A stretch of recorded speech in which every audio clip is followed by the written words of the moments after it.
Tapi jamaah sekalian rahimakumullah, ada sebuah hadis juga ya, terdapat dalam Sunan Turmudi dan hadisnya hasan kata beliau dari jalur sahabat Abu Hurairah radhiyallahu taala anhu. Nabi kita bersabda, "Malam yas'alillah ya yaghdabu alaihi." Jika ada orang yang tidak pernah meminta kepada Allah Azza wa Jalla, maka Allah akan murka kepada dia.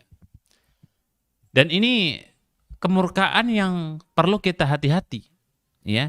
Ketika Allah Azza wa Jalla menyebut bahwa Allah akan murka dengan seseorang yang tidak pernah berdoa, yang tidak kemudian pernah meminta kepada Allah Subhanahu wa taala, maka naudzubillah, summa naudzubillah. Nah, tapi jamaah sekalian, kaum muslimin wal muslimat, para pemirsa dimanapun Anda berada rahimakumullah. Nah, sekarang kita akan bicara dalam sisi konteks ada berdoa ya. Jadi pastinya kita semua adalah orang-orang yang sering memanjatkan doa-doa kita di hadapan Allah Subhanahu wa taala. Sebuah pertanyaan jamaah sekalian yang sangat sederhana. Dari sekian banyak doa yang kita panjatkan kepada Allah taala, sudahkah semua doa-doa kita itu bisa menembus langit ketujuh?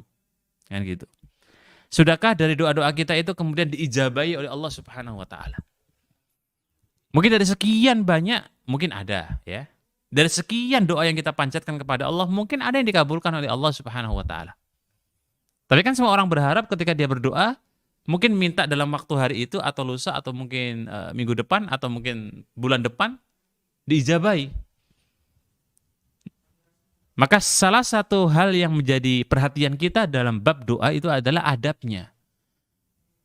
Contoh sederhana misalnya ya, ketika kita minta pada seseorang, ya anggaplah minta ke orang tua kita, minta mungkin kepada atasan kita. Kalau kita tidak beradab dalam minta kepada beliau-beliau ini, maka kurang lebih mungkin respon yang akan diberikan ya kurang baik gitu kan. Atau mungkin kita bukannya diberi tapi malah dimarahin. Itu adalah adab terhadap manusia, terhadap makhluk.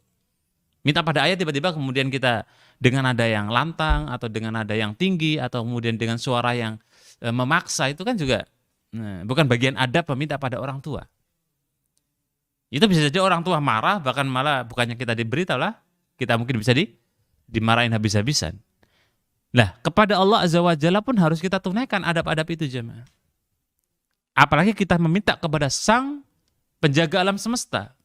Kita meminta kepada Rabbul Alamin. Harusnya kita lebih merengek lagi gitu ya. Harusnya kita lebih apa? Lebih, kalau orang Jawa bilang, lebih melas lagi. Ya. Harus lebih kita tunjukkan kalau kita ini memang hajat kita butuh kepada Allah Subhanahu wa taala.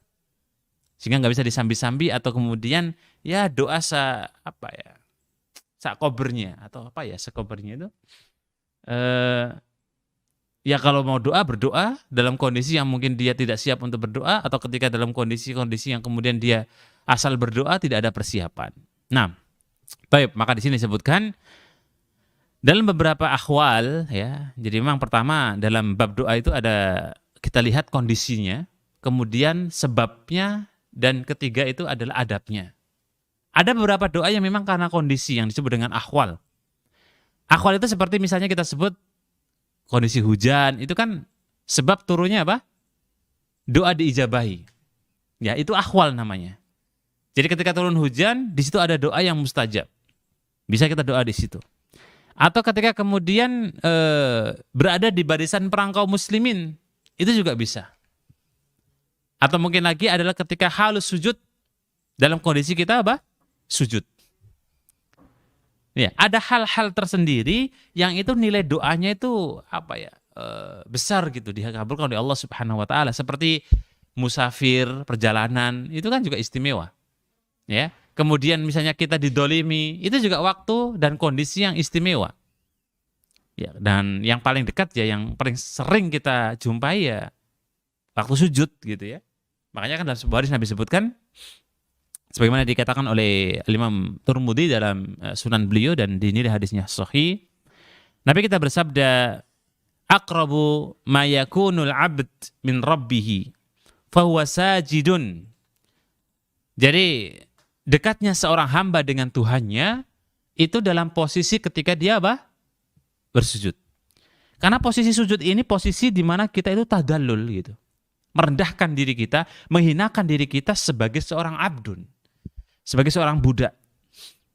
Jadi tidak ada sesuatu yang paling dekat antara kita dengan Allah Ta'ala kecuali dalam satu posisi. Kapan? Sujud. Makanya kenapa dalam kaidah akidah Ahlussunnah dan dalam beberapa kitab tauhid, orang yang ketika dia sujud kepada manusia, ijma ulama hukumnya haram. Apapun kondisinya. Ya. Maka takdim saja, takdim itu apa ya dalam bab kita? Penghormatan. Penghormatan saja kalau sampai kemudian melebihi kategori kepala itu sampai di bawah, maka hukumnya apa? Hukumnya nggak boleh. Ya, makanya bagi para pemirsa, para jamaah sekalian rahimakumullah, boleh kita menghormati orang, boleh kita menghormati ustadz dan menghormati kiai, bagian daripada ilmu ya. Tapi kalau sampai penghormatan itu adalah apa ya, ghulu ya, melampaui batas, yang sampai ekstrim, yang sampai memang itu adalah hal yang memang tidak dibenarkan, maka tidak diperbolehkan. Contoh misalnya ada ustadz atau kiai kita lewat gitu ya, tiba-tiba kita kemudian kayak semacam apa ya, kalau orang Jawa nyebutnya sungkeman gitu. Jadi kepala kita ndelosor ke bawah karena takdim kita kepada beliau, maka takdim seperti ini adalah takdim yang gulu. Mau Nabi aja pernah suatu ketika kemudian para sahabat Madinah ya, kaum Ansor, ketika itu kemudian memberikan hormat pada Nabi itu sampai melebihi ruku. Maka Nabi angkat kepalanya. Ya, Nabi angkat kepalanya fulan ini, kemudian Nabi katakan, la taf'al hadza. Jangan kau kerjakan demikian, karena takdim kepada seseorang atau sebenarnya makhluk itu sewajarnya atau sepantasnya. Ya kalau mau menundukkan kepala, sepantasnya. Jangan sampai kemudian seorang itu terkategorikan tunduk kepalanya dan sampai naudzubillah ya, sampai sujud. Ya, maka tidak boleh. Ya, maka di media-media televisi itu kan kita lihat di film-film zaman dulu ya. Kan ada kayak semacam mungkin ada kerajaan dipimpin oleh raja A gitu. Nah, biasanya anak buahnya itu mulai hormat kurang lebih mungkin sekitar 5 meter atau 10 meter bahkan, itu sudah mulai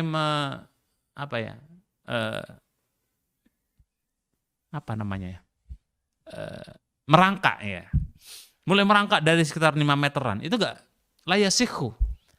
Tidak diperkenankan dalam syariat karena dia melebihi kalimat sajid. Nah, kenapa Nabi sebutkan dekatnya hamba dengan Allah di dalam kondisi sujud? Karena fa'aksaru minad du'a. Jika posisi itu adalah menjadikan dekatnya kita dengan Allah Subhanahu wa taala, maka perbanyaklah doa kata Nabi. Berarti jamaah sekalian, sifat yang pertama yang kita sebut haliyah, kondisi ini, ya kondisi sujud itu kan dekat ya. Perbanyak sujud di situ. Berarti kalau kondisi tadi turun hujan, itu kan doa yang juga diijabahi Allah. Perbanyak doa di waktu haliyah. Bainal adzanain misalnya ya. Di antara dua adzan, perbanyak pula doa. Ketika kita perbanyak doa di antara waktu-waktu tersebut, maka itulah makna daripada hadis yang tadi kita sampaikan.